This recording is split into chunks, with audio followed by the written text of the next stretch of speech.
Welcome to the Boss Lounge, where business and entertainment connect. I am your host, Tony Dozier, and I am here with Tanisha Chambers and Zuri Grant, and they're going to tell us more about Zuri Adventures.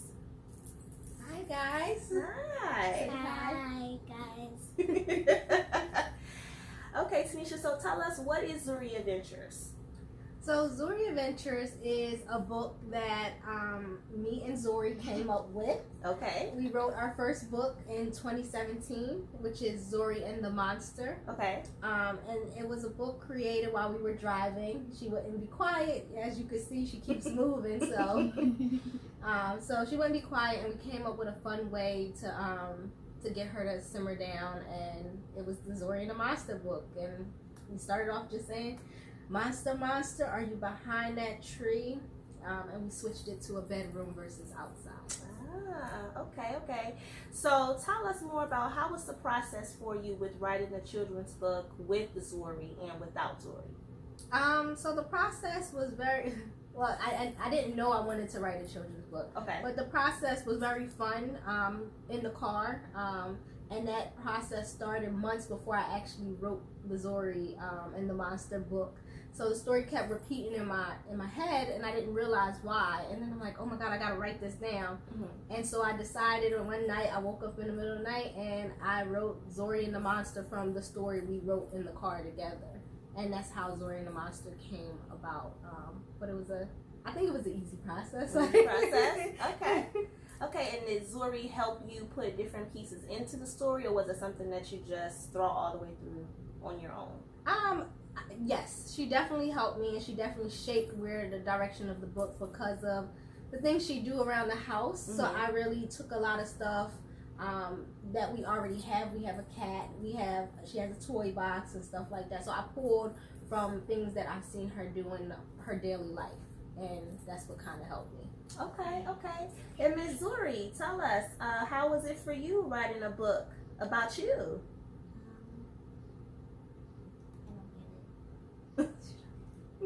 How was the process, Zuri? How was the process of writing Zuri and the Monster? Was it fun? Fun. It was fun?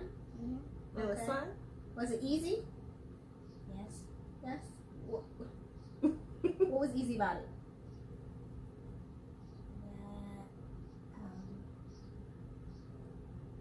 You don't know? That's okay. Okay. So tell us more about the process of getting the book published. How was that process for you? That I believe was the hardest part for me, and I think that's what took the longest time because I didn't know where to start. It wasn't nobody around me that ever wrote a children's book or a book in general. Mm-hmm. So I started off doing a lot of research. However, I still the dots wasn't clicking. So it's not until I was at a mall one day, I saw a children's author, mm-hmm. and he was going into a bookstore or something like that. He had a book event. And I stopped him and I said, you know what, I really want to be an author. I wrote a book. I just don't know where to go. Mm-hmm. And he gave me some tips and things that I need to research. And that's how I found out where I can go get my books published and everything. Nice. Yeah. Okay. So tell us more about the networking that you've done with Zuri Adventures.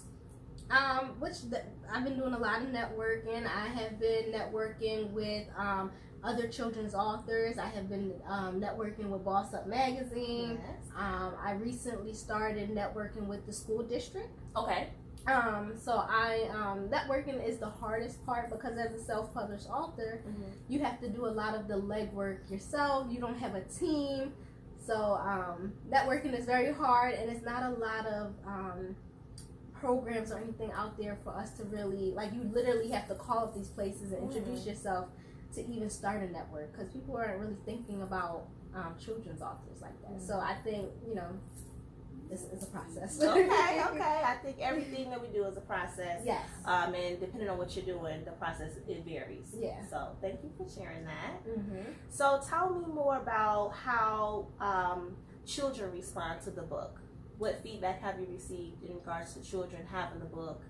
Yeah, well, I find that children really love the Zuri and the Monster. Well, both. I have Zuri and the Monster, Zuri's Day of Pranks. They really love my stories. I find that kids will be doing a lot in the classroom, and as soon as I start reading and saying monster, monster, are you behind that? You know what I mean? They start paying attention, like, oh my God, what's about to happen? Is it really a monster in the room or stuff like that?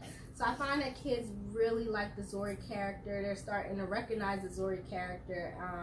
And they're like, oh, I want to be Zuri, you know, or I have Zuri's name. So I find that kids are really relating to Zuri. Okay, so tell us about the message that goes behind Zuri Adventures and Zuri and the Monster. So the message, it initially, my purpose of writing Zuri and the Monster was really just for it to become a fun read book or whatever the case is. However, my message grew. Okay. And for me, my message meant because I was fearful of even putting out my work.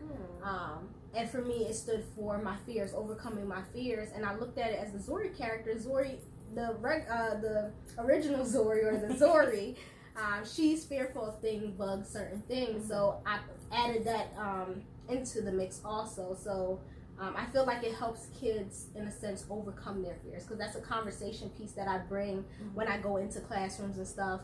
Guys, what are you fearful? How can you overcome that fear and stuff like that? So I feel like that message right there helps kids, because we're bringing up the conversation, and parents don't always ask kids what they're scared of or why or how to overcome.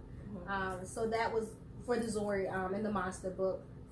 For Zuri's Day of Pranks now, I really just wanted a fun book, because it was a lot of really, what's the word I'm looking for? Really deep subjects. Books being written like about just deep conversational pieces.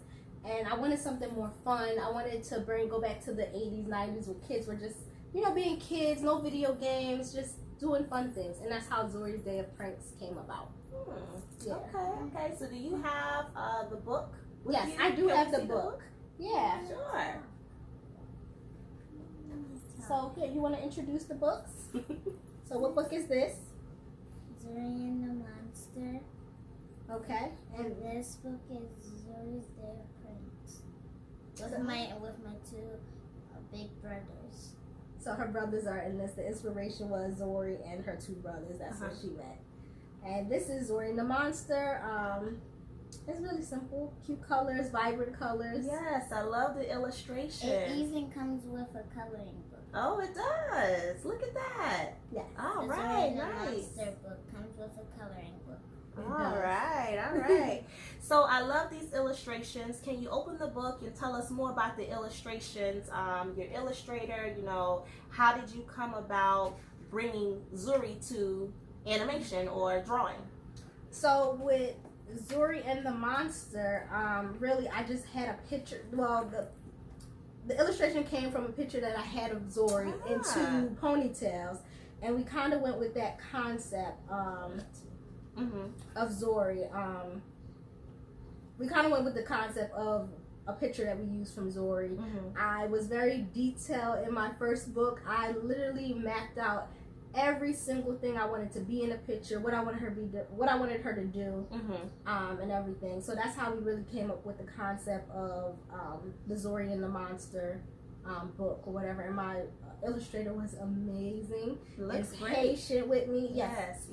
So she was very patient with this first book, because I literally, everything was mapped out to a T for her. So she didn't, I think she came with her own imagination with it also, but she kind of went off of what I was looking for. So that's what we did with this book. Zuri and Zuri's Day of Pranks now with the illustration. I wasn't really picky with it. Okay. I released control, and I wanted to take a back seat, because I wanted to see what my illustrator came up with on her own. Okay. So I wanted to see how her creativity was, and that, you know, that challenged myself, because I had to let that go, and it challenged her to be able to, you know, just free range to do whatever she chose to do, or turn my words into her illustrations as she saw fit. Okay, nice. Well, it looks amazing. I love the illustrations. It looks so realistic. Yes. It looks very, very great. Now, for Zuri, for the illustration, is she the same age? Is it one like where she's younger and then the prank she's older, or? For the most part, she's the same age. Okay. However, I realize my Zuri and the Monster book is more for the age of kindergarten. Okay. And I realized my words, I start using a few bigger words in Zuri's Day of Pranks, so it's more so for like a first grader or something like that. Nice. I have found that older kids, 8 and 9, have chosen Zuri and the Monster just because I think they like the pictures. I think they like the fun of it. I just think they relate to it and they think it's cute and they just want it. So nice. Can I talk? Yeah, what do you want to say? At school, my friends, when I bring in the Zuri and the Monster book, there was like the back of the page. They all they loved it, and they all they were all just oh, that. Sometimes some of them seen the book already, and they started calling out saying it's a cat. It's a cat. Okay. So is that a part in the book? That is a part in the book. All right, good. So Zuri, how does it feel to see yourself in a book? You have to look at Miss 20 now. Good. Feels good? Yeah. Feel excited? I'm sure I'll be excited too.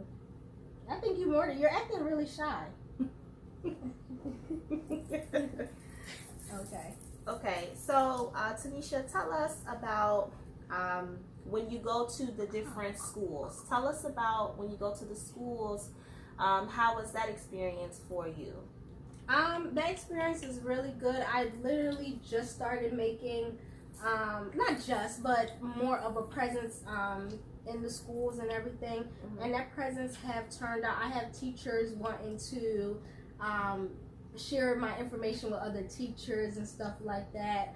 I went to a school the other day and I had to go back to drop off books. Everybody remembered, oh, that's Miss Tanisha, Miss Chambers, or whatever the case is. Mm-hmm. So I find that people are wanting to, make a long-lasting network or partnership with me. So I'm getting a great responses. I just have to put in the legwork. So all right. Teachers are definitely loving my story. So that sounds good, and very well deserved. Yes, very well deserved.